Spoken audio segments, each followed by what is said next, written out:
గణతంత్ర దినోత్సవం సందర్భంగా వేములవాడ పట్టణంలోని ఐజీయూ ప్రెస్ క్లబ్ ఆధ్వర్యంలో వేడుకలు ఘనంగా జరుపుకున్నారు. అధ్యక్షులు పుట్టపాక లక్ష్మణ్ జాతీయ పతాకాన్ని ఆవిష్కరించారు. ఈ సందర్భంగా అధ్యక్షులు పుట్టపాక లక్ష్మణ్ మాట్లాడుతూ భారతదేశంలో గణతంత్ర దినోత్సవాన్ని భారత రాజ్యాంగంలోకి వచ్చిన రోజుగా జరుపుకుంటామని అన్నారు. అనంతరం ప్రెస్ క్లబ్ సభ్యులందరికీ గణతంత్ర దినోత్సవ శుభాకాంక్షలు తెలిపారు. కార్యక్రమంలో ప్రెస్ క్లబ్ సభ్యులు పాల్గొన్నారు.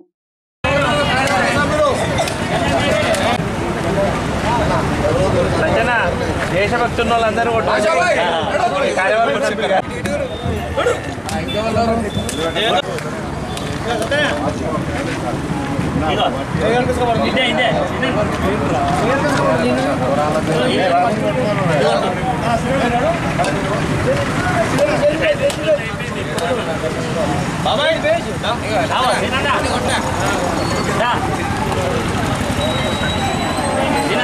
అన్న పక్కకుండా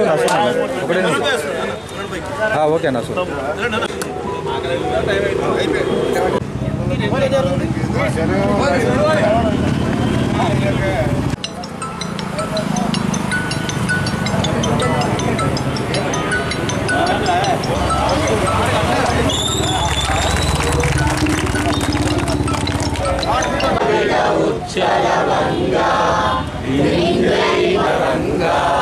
तव शुभ नामे गाहे तव शुभाशिष मागे गाहे तव जय गाहे।